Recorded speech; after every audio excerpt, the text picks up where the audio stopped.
keilmuan yang demikian mapan gitu ya. Sampai yang tadi saya sebutkan kitab-kitab itu kan bukan kitab yang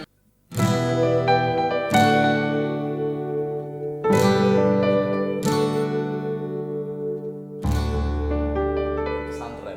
Itu menarik. Jadi kalau kita melihat santri-santrinya generasi Kisahal gitu ya, seperti Kisahal, lalu saudara beliau itu Kiai Muhibbi, Hamzawi, ayahnya Gus Milal itu ya.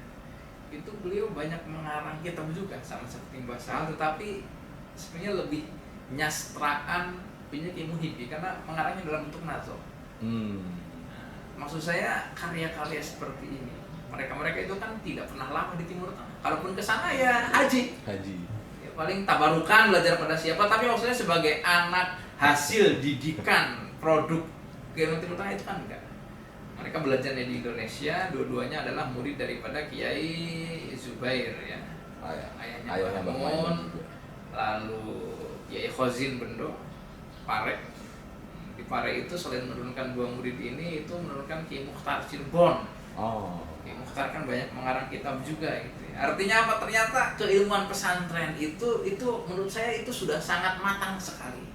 Karena apa? Hasilnya itu selain ulama-ulama besar yang jelas kiprahnya bagi masyarakat, bagi negara, bagi bangsa, itu jelas hasilnya bisa kita lihat dalam karya-karya intelektual mereka.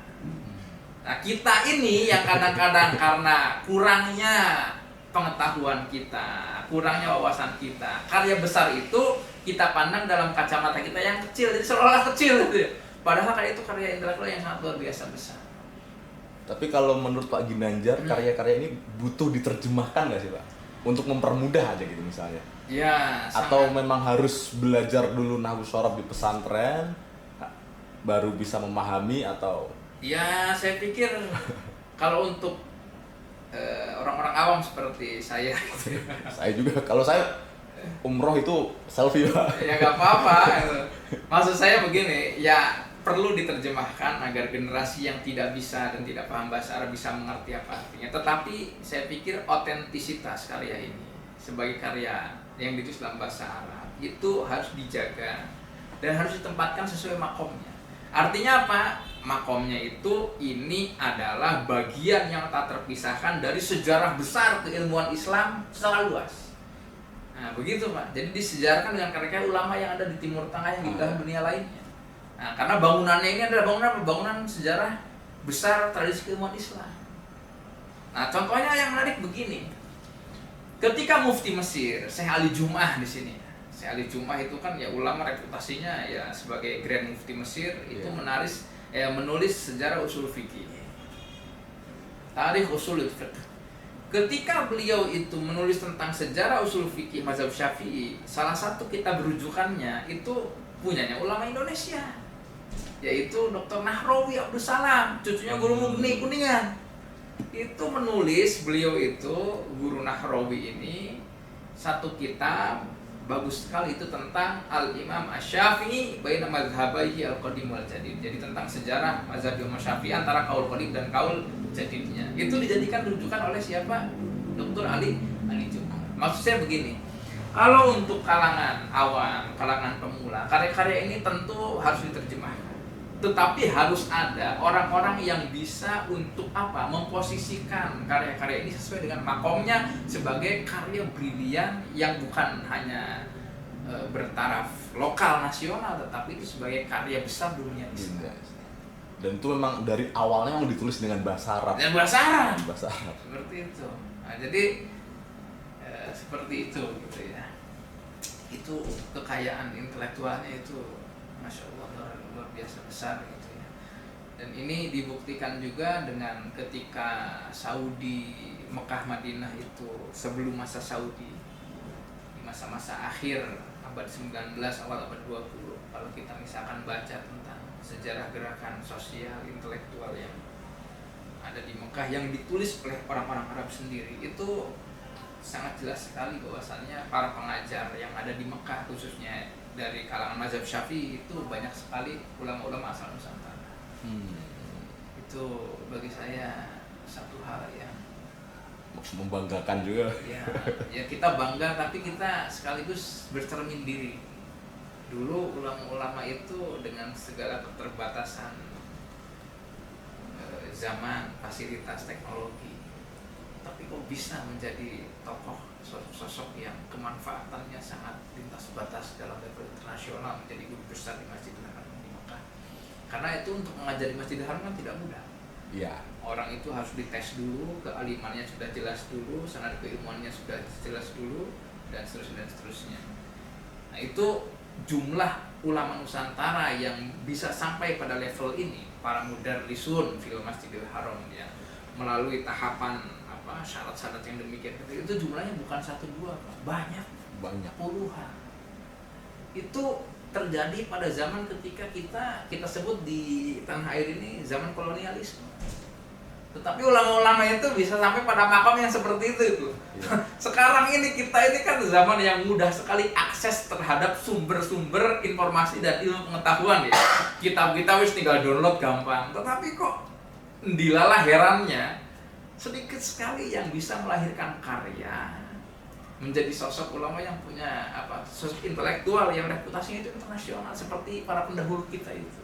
Itu yang sering menjadi pikiran saya gitu ya, maksudnya kok bisa di zaman dulu itu serba terbatas, baik secara teknologi lah, terutama media komunikasi, media informasi, media transportasi dan lain sebagainya. Kalau sekarang kan dengan sangat mudah sekali. Tetapi kok bisa orang-orang zaman dulu itu bisa melahirkan karya-karya yang menjadi rujukan dunia Islam. Nah sekarang ini rujukannya paling tidak rujukan diri sendiri di Facebook. Iya. Berarti jadi pelajaran penting juga untuk kita, istilahnya kalau belajar itu ya dengan sanad yang benar, tidak asal-asalan, terus mulai benar-benar dari bawah, tidak belajar dari Google atau Facebook gitulah. Karena begini juga, Mas, dulu itu ada banyak ulama-ulama Nusantara itu yang dari Indonesia sudah alim. Maka ketika ke Mekah itu sudah sampai pada derajat kealimannya, cepat mengajar di Masjidil Haram. Itu contohnya seperti Syekh Mukhtar Bogor. Syekh Mukhtar Bogor itu sudah alim ketika berada di Nusantaranya, sehingga ketika ke Mekah tidak lama kemudian beradaptasi sebentar lalu menjadi pengajar di sana. Itu yang membuat saya tuh kangen-kangen itu dulu sistem pendidikan kita pada akhir abad 19. Itu saya pikir sudah sangat luar biasa majunya ya di kalangan pesantren, yang ketika itu justru oleh kolonial Belanda dikatakan buta huruf. Saya pikir kita sebagai orang yang alhamdulillahnya pernah ditakdirkan oleh Allah dapat kenikmatan bisa menjadi bagian dari pesantren, itu hal yang menjadi modal besar buat kita ya, bahwasannya kita punya sumber tradisi yang lain gitu. Bukan semata-mata memandang sejarah kita ini dengan kacamata kolonial. Kalau misalnya dibandingkan dengan ulama sekarang, kalau Kiai Sahal kan dengan karya-karyanya masih termasuk era yang sekarang gitu, tapi setelah Kiai Sahal itu masih ada nggak sebenarnya kalau dilihat gitu ulama kita sekarang gitu, atau sama sekali tidak ada gitu? Ada banyak. Ada. Masih ada berarti. Dan itu juga pesantren juga kan tentunya. Bisa disebutkan siapa contohnya kalau ulama sekarang itu yang masih memiliki karya dan mungkin mengajar juga di sana, atau karyanya itu dijadikan sebuah karya yang levelnya internasional dunia begitu? Aduh, kalau untuk sekarang saya pikir bukan kapasitas saya ya. Mereka kan kiai alim, artinya perannya juga sangat besar. Jadi saya nggak bisa mengatakan siapa. Saya merasa belum makam saya. Tetapi saya pikir begini, tradisi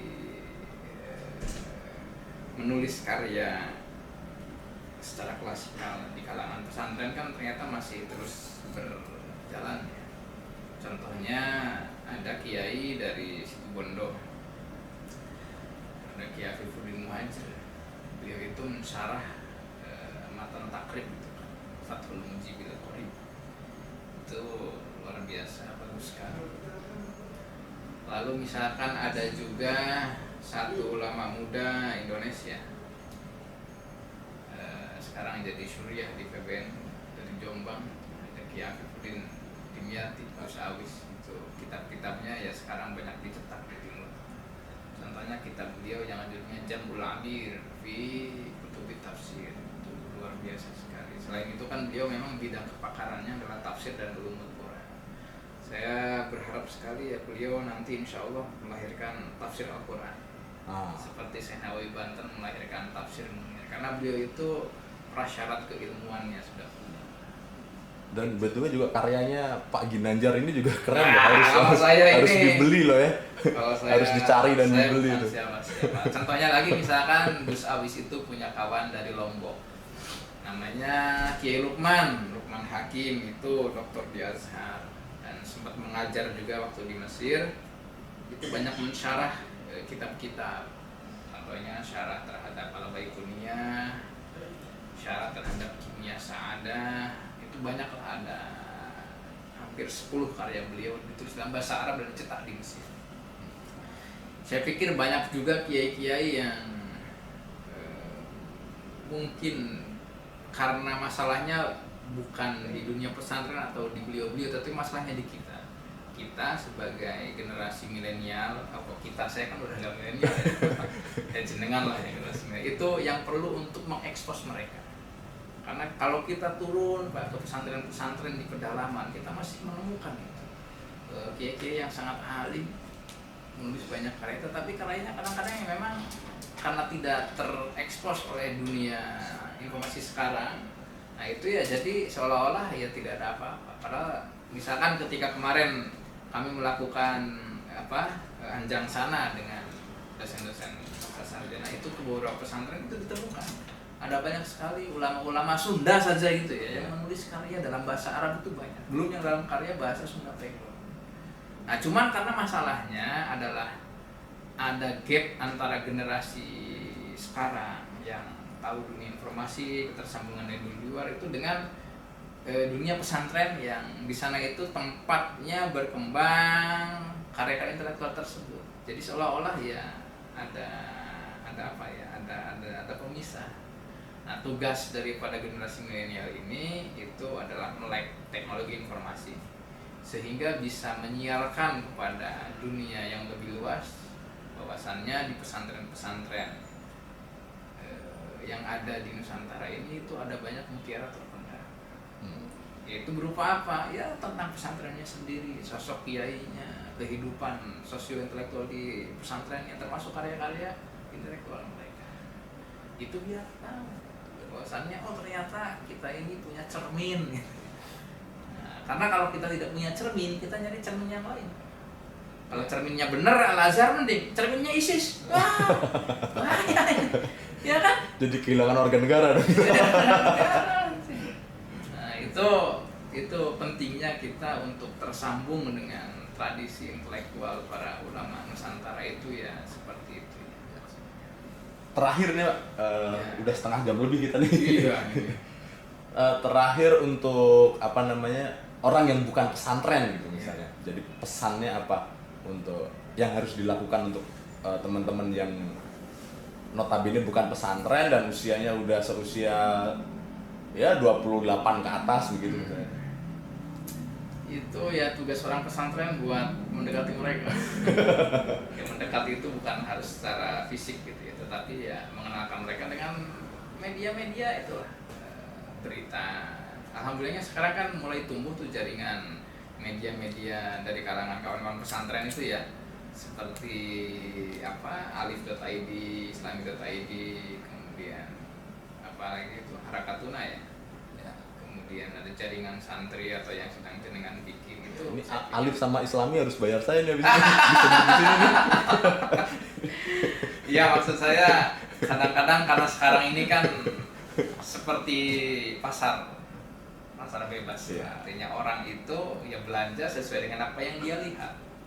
Ya tugas kita itu bagaimana mengemas citra pesantren ini itu. Karena pesantren itu sudah baik dari asal.